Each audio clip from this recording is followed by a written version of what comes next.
আসসালামু আলাইকুম। সবাই কেমন আছেন? আশা করছি আল্লাহর রহমতে সবাই সুস্থ আছেন, ভালো আছেন। আলহামদুলিল্লাহ আমরাও ভালো আছি। আরো একটি নতুন ভিডিও নিয়ে আসলাম। আশা করি আপনাদের অনেক ভালো লাগবে। আজকের ভিডিওটি আমি সকাল থেকে স্টার্ট করেছি। আমি না সবসময় ভিডিও স্টার্ট করি সকাল থেকেই। কারণ সকালবেলা যদি ভিডিওটা না করি না তাহলে না আমার কেন জানি ভিডিওটা করাই হয় না। তাই সবসময় চেষ্টা করি সকাল থেকে ভিডিওটা স্টার্ট করার। দুপুর থেকে তো ভিডিও কখনোই করতে পারি না। কেন যেন আমার কাছে আনইজি ফিল হয় বা কোনো কাজকর্মের মনে হয় থাকে না। কারণ আমি সবসময় চেষ্টা করি সকাল দিক থেকে একটু বেশি করে কাজ করে নিলে সারাদিন একটু রেস্ট করা যায়। যার কারণে হচ্ছে আমি সকালবেলা কাজগুলো একটু বেশি করে নিই। তাই সবসময় চেষ্টা করি সকালবেলা ক্যামেরাটা অন করতে। আর এখন না যা পরিমাণ শীত পড়েছে, এত শীতের মধ্যে কিন্তু কাজ করতে একদমই ভালো লাগে না। আর তার মাঝে হচ্ছে মানে অনেক দিন ধরে না রোদ উঠতেছে না। তো আজকে একটু রোদ উঠেছে, যার কারণে ভাবলাম আজকে যেহেতু রোদ উঠেছে তাই আজকে একটা ভিডিও করে নিই। তো আজকে অনেক দিন পরে একটু রোদে দেখা পেলাম। তো আজকে কি আর কাজ কম থাকবে? আজকে তো রুমে প্রচুর পরিমাণ কাজ। আজকে একদমই রেস্ট পাবো না। সারাদিন অনেক কাজ করতে হবে। কারণ যেহেতু অতদিন পরে রোদ উঠেছে, রোদের কারণে আমরা কিন্তু কাপড়-চোপড় শুকাতে পারতেছি না। বাচ্চাদের ঘরে থাকলে কিন্তু বাচ্চাদের কাপড়-চোপড় কিন্তু অনেক ময়লা করে ফেলে। তো সেই কাপড়-চোপড় ধোয়ার জন্য কিন্তু আমাদের সময় প্রয়োজন আছে। তো এতদিন রোদ ছাড়া তো কাপড় একদমই শুকানো যায়নি। একদিন কাপড় ধুলে ৩-৪ দিন এমনিতেই ভিজা থাকে। তার জন্য আজকে হচ্ছে অনেক কাপড়-চোপড় ধুবো। তাই হচ্ছে সকাল সকাল আমি আজকে একটু মানে সিম্পল নাস্তা বানিয়ে নিচ্ছি। বেশি কোনো কিছু করতে যাব না। তো আজকে হচ্ছে এখানে রুটি বানিয়ে নিয়েছি। তার সাথে হচ্ছে এখানে চা করে নিয়েছি।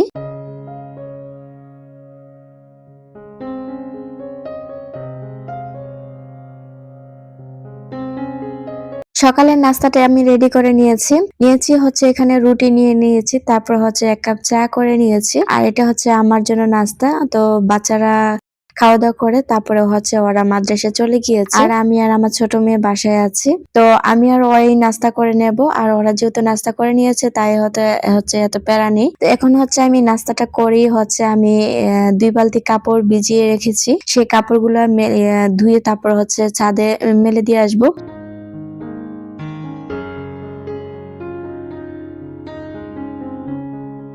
এই তো আমি নাস্তাটা রেডি করে হচ্ছে নাস্তাটা খেয়ে নিয়েছি। তারপর হচ্ছে আমি কাপড়গুলা ধুয়ে অফ ক্যামেরাতে কাপড় ধুয়ে তারপর ছাদে মেলে দিয়ে আসছি। আসলে কাপড় মেলে দেওয়ার মতো জায়গা একদমই নেই। তো সবাই তো রোদের জন্য বসেছিল। আমার মতো কেউ তো কাপড় শুকাতে পারেনি। আর সবার রুমেই তো বাচ্চা আছে। কয়জনই বা কাপড় শুকাতে পারবে? তারপরে আলহামদুলিল্লাহ আজকে যে এতদিন পর রোদ পেলাম, তো যতটুকু শুকাতে পেরেছি আলহামদুলিল্লাহ। তো আল্লাহর কাছে লাখো কোটি শুকরিয়া যে আমরা একটু রোদে দেখা পেয়েছি। আসলে না রোদ ছাড়া বা বৃষ্টি ছাড়া বা মানে সবকিছু ছাড়াই না আমাদের চলা আসলে অসম্ভব। কারণ হচ্ছে আল্লাহ তাআলা আমাদের জন্য যা করেন সবকিছু ভালোর জন্য করেন। আসলে আমি মাঝে মাঝে বিব্রত হয়ে যায় যে এত রোদ কেন আসে বা এত বৃষ্টি কেন আসে। তো আমরা আসলে বিরক্ত হয়ে যাই, কিন্তু আল্লাহ আমাদের সবার ভালোর জন্য যে করে সেটা আসলে আমরা মাঝে মাঝে বুঝতে পারি না। এই যে কয়েকটা দিন রোদ নেই, কি যে পরিমাণ কষ্ট লাগছে যা বলার বাইরে। তো আজকে যেহেতু একটু রোদ উঠেছে, জানি না কালকে উঠবে কিনা। তারপরও মানে আল্লাহর কাছে শুকরিয়া জানাই যে একদিনে আমরা রোদ পেয়েছি। সারাদিন কাজকর্ম করে না একদম ক্লান্ত হয়ে গিয়েছি। এখন রান্নাটা করতে আমার একদমই ইচ্ছে করতেছিল না। তো আমি মনে মনে ভাবতেছি যদি আমাকে কেউ রান্নাটা করে দিত তাহলে আমার জন্য কতটা সুবিধা হতো। আমি হচ্ছে একটু রেস্ট পেতাম। কিন্তু কি আর করার, আমার পাশে যেহেতু কেউ নেই তো আমার নিজেরটা তো নিজেরই করতে হবে। যার কারণে হচ্ছে এখন রান্নাটা করে নিচ্ছি। আর আজকে তো এরকম কোনো কিছুই রান্না করব না। তো মাছ, মাংস এগুলা ভেজে রান্না করতে আমার কাছে এখন ঝামেলা মনে হচ্ছে। যার কারণে হচ্ছে আজকে শুধু গরুর মাংস নামিয়ে নিয়েছি। মাংসটাই রান্না করে নেব। তো আপনাদের সাথে এরকম ডিটেইলস এ শেয়ার করব না যে সবাই আমার থেকে ভালো রান্না করতে পারে। প্রথমে আমি মাংসটাকে মসলা দিয়ে মাখিয়ে নিয়েছি। আর আমি সবসময় গরুর মাংস এভাবেই রান্না করি। এভাবে রান্না করলে কেন যেন আমার কাছে রান্নাটা সবচেয়ে বেশি ভালো মনে হয়। আর এভাবে মাংসটা যদি আগে মাখিয়ে রাখা যায় না, মাখানোর পর ০.৫ ঘন্টা যদি ঢেকে রেখে দেওয়া যায় তাহলে মাংসের কালারটাই অনেক সুন্দর আসে। যার কারণে হচ্ছে আমি সব মসলা দিয়ে তারপর হচ্ছে মাংসটাকে মাখিয়ে রেখেছিলাম। এখন হচ্ছে আমি পেঁয়াজগুলো ভেজে তারপরে দিয়ে দিয়েছি। আর তার সাথে আরো কিছু পেঁয়াজ এড করে দিয়েছি। মাংসটা অলরেডি আমার কষানো হয়ে গিয়েছে। তো এই তো কষানো দেখেই বুঝতে পারতেছেন যে মাংসটা কিরকম কষানো হয়েছে। আমি আরেকটু বেশি করে কষাবো। কারণ মাংস যত কষানো হয় ততই কিন্তু স্বাদ বেড়ে যায়। মাংস না, আমার কাছে যে কোনো তরকারি যদি কষিয়ে রান্না করা যায় তাহলে মনে হয় খেতে ভালো লাগে বা দেখতেও ভালো লাগে কালারটা। এই তো অলরেডি আমার মাংস রান্নাটা শেষ হয়ে গিয়েছে। পরে হচ্ছে আমি গরম পানি দিয়ে দিয়েছিলাম, আর এখন হচ্ছে আমি উপরে একটু জিরা ফাঁকি আর গরম মশলা ফাঁকি দিয়ে দিয়েছিলাম। তারপর হচ্ছে এখানে অনেকগুলা মাছ নিয়ে এসেছিলাম। তো এই যে এই কাজটা যে এত বড় ঝামেলা, মানে এই কাজটা আমার মানে প্রচুর পরিমাণ ঝামেলা মনে হয় আমার কাছে। তো আমি যেদিন বাজার করি সেদিন তো আর কোনো কাজ করতে ইচ্ছে করে না, এই বাজার গুছাতে গুছাতে আমার সারা দিন চলে যায়। এই তো মাছ নিয়ে এসেছিলাম, তো মাছগুলো না আমি নিজে কাটিনি, বাজার থেকে কেটে নিয়ে আসছিলাম। তো এনে হচ্ছে এখন আমি ধুয়ে নিচ্ছি। তারপরও কিন্তু আমার কাছে অনেকটা ঝামেলা মনে হচ্ছে, কারণ হচ্ছে অনেকক্ষণ দাঁড়িয়ে থেকে তারপর হচ্ছে মাছগুলো আমাকে পরিষ্কার করতে হবে। তো কি আর করার, এখন মাছগুলাকে আমি পরিষ্কার করে নিচ্ছি একটা একটা করে।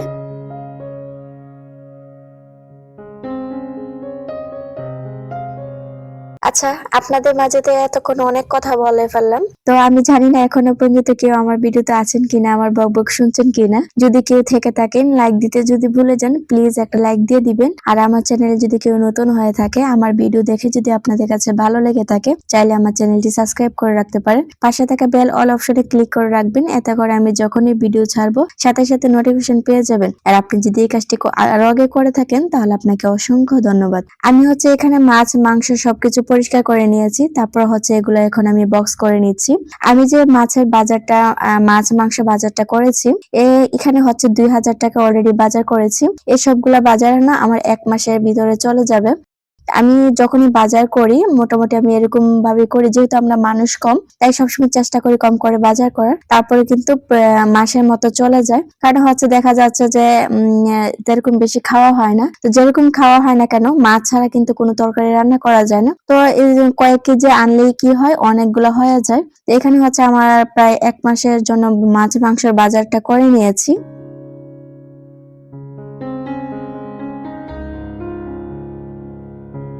একটা মেয়ের পাশে হাজবেন্ড কাছে না থাকাটা যে কতটা কষ্ট সেটা একমাত্র একটা নারী বুঝে। এই যে পুরুষ মানুষ নেই, মেয়ে মানুষ একা বাজার করাটা, ঘর সামলানো, সবকিছু একা সামলাতে গিয়ে অনেকটা কিন্তু সংসার মধ্যে হিমশিম খেয়ে যেতে হয়। তো অনেকটা কষ্ট হয়ে যায়, সে কষ্টের কারণে কিন্তু নিজেরটা নিজের মতো করতে গেলে একটু কষ্ট করে চলতে হয়। একটা জিনিস কি দেখবেন, একটা পুরুষ মানুষ যদি বাসায় থাকে আপনি একটা জিনিস ফ্রেশ খাবার খেতে পারবেন, কিন্তু পুরুষ মানুষ যদি বাসায় না থাকে আপনি একা হাতে করতে গেলে তখন ওই আপনার ওই জিনিসটি বাসিটাই খেতে হয়। তো কিছু করার নেই, আমরা মেয়ে মানুষ, তো পুরুষ মানুষ কাজের জন্য যেহেতু দূরে থাকতে হয়, তো আমরা মেয়ে মানুষ যেভাবে সুবিধা হয়, যেভাবে সংসারটা সামলাতে পারি সেভাবে কিন্তু আমাদের সংসার সামলাতে হয়। তো এই তো কষ্ট করতে গেলে কিন্তু মিষ্টি পাওয়া যায়, আসল কথা হচ্ছে ওইটা। তো এই তো সংসারে কষ্ট, একটু হলো কষ্ট করে হলো সংসারটা সামলাতে হবে। এই তো মাছ মাংস সবকিছু হচ্ছে আমি বক্স করে নিয়েছি, এখন হচ্ছে আমি ফ্রিজে রেখে দেব। তো আপনারা আসলে দেখেই বুঝতে পেরেছেন যে আমি কিভাবে এগুলো বক্স করেছি। তো আমি আমার মন বুঝ মতো করে রেখে দিয়েছি, প্রতিদিন যেভাবে আমি রান্না করতে পারবো যতটুকু আমার প্রয়োজন ততটুকু অনুযায়ী হচ্ছে আমি বক্সের মধ্যে করে রেখে দিয়েছি। আর এই পাতলা বক্স গুলাতে না রাখাটা আমার অনেকটা সুবিধা হয়, আমি এই বক্স গুলো অনেকদিন ধরে ব্যবহার করতেছি। এই বক্স গুলো কিন্তু এত সহজে নষ্ট হয় না, মানে দেখতে মনে হয় যে কিছুদিন হয়তো থাকবে, তারপর হচ্ছে ভেঙে যাবে, আসলে কিন্তু এরকম কিছুই না।